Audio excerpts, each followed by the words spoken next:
আপনার কি মনে হয় শুধু অনেক বড় ইবাদত করলেই নিশ্চিত জান্নাতে যাওয়া যায়?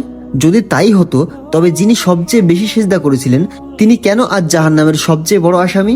নিজের রক্ত পানি করা ইবাদত কিভাবে চোখের পলকে ছাই হয়ে যায় এবং এত বড় ইবাদতকারী কিভাবে এক মুহূর্তে শয়তানে পরিণত হলো, এই সত্য ইতিহাসটি আপনার অত্যন্ত জানা প্রয়োজন। কারণ এই ভুলটির ফাঁদে প্রতিদিন আমরাও পা দিচ্ছি না তো? ভিডিওটি শেষ পর্যন্ত শুনুন, আপনার চোখ খুলে যাবে ইনশাআল্লাহ। ইবলিস আসলে কে ছিল?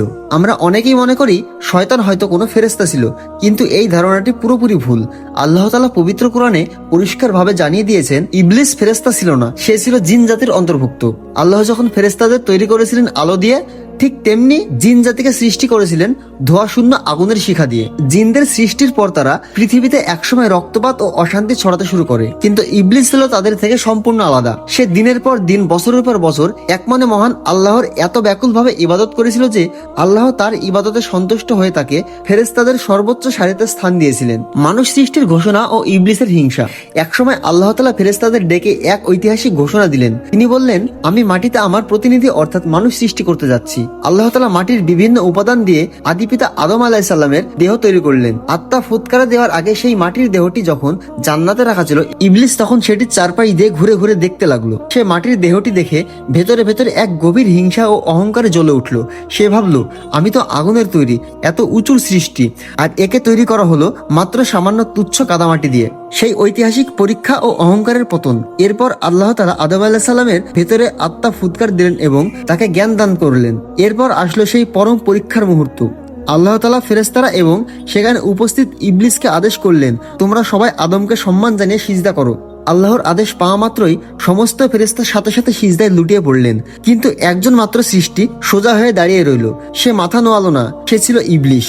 আল্লাহ তাআলা তাকে প্রশ্ন করলেন, আমি যখন তোকে আদেশ করলাম তখন কিসে তোকে সিজদা করতে বাধা দিল?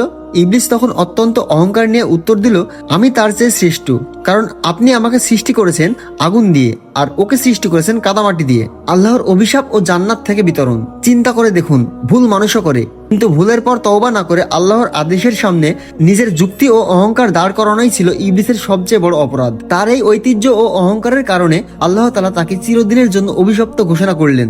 আল্লাহ বললেন, তুই এখান থেকে বের হয়ে যা, আর বিচার দিন পর্যন্ত তোর উপর আমার লালত বর্ষিত থাকবে। মুহূর্তের মধ্যে হাজার বছরের ইবাদত ছাই হয়ে গেল। সমস্ত সম্মান হারিয়ে সে জান্নাত থেকে বের হয়ে গেল শয়তান হয়ে। শয়তানের শেষ আকুতি ও মহা চক্রান্ত। জান্নাত থেকে বের হওয়ার সময় ইবলিস কিন্তু আল্লাহর কাছে ক্ষমা চায়নি, বরং সে আল্লাহর কাছে বিচার দিন পর্যন্ত বেঁচে থাকার পরমায়ও চেয়েছিলেন। আল্লাহ যখন তাকে সময় দিলেন তখন শয়তান কুৎসিত ও প্রতিজ্ঞা করে বলল, যে আদমের কারণে আজ আমি অভিশপ্ত হলাম, আদমের সন্তানদের আমি সোজা পথে কখনোই শান্তিতে চলতে দেব না। তাদের সামনে থেকে, পিছনে থেকে, ডান থেকে, বাম থেকে এসে ধোকা দেব। আপনি তাদের অধিকাংশকে আপনার প্রতি কৃতজ্ঞ পাবেন না। আল্লাহ তাআলা তখন স্পষ্ট জানিয়ে দিলেন, তুই এবং তোর অনুসারী হয়ে যারা চলবে তোদের সবাইকে দিয়ে আমি জাহান্নাম পূর্ণ করব। তবে আমার যারা খাঁটি বান্দা তাদের ওপর তোর কোনো ক্ষমতা থাকবে না। প্রিয় দিনী ভাই ও বোনেরা, ইবলিস কিন্তু নাস্তিক ছিল না। সে আল্লাহকে বিশ্বাস করত, আল্লাহর ইবাদত করত এবং আল্লাহর ক্ষমতা সম্পর্কে জানতো। তার পতনের কারণ কোনো অজ্ঞতা ছিল না, তার পতনের কারণ একমাত্র ছিল অহংকার ও হিংসা। আজ যদি মানুষের সামান্য একটু হিংসা আসে, নিজের রূপ, টাকা বা ভালো কাজের কারণে অন্যদের ছোট মনে হয়, তবে মনে রাখবেন আমরা কিন্তু অজান্তেই সেই শয়তানের পদচিত্র অনুসরণ করছি। আসুন মনের ভেতর থেকে সব ধরনের অহংকার মুছে ফেলি। কোনো ভুল হয়ে গেলে শয়তানের মতো তর্ক না করে আদম আলাইহিস সালামের মতো চোখের পানি ফেলে সাথে সাথে আল্লাহর কাছে ক্ষমা চাই। আল্লাহ তাআলা আমাদের সবাইকে ইবলিসের অদৃশ্য চক্রান্ত থেকে রক্ষা করুন এবং বিনয়ী ও খাঁটি বান্দা হিসাবে কবুল করুন। আমিন।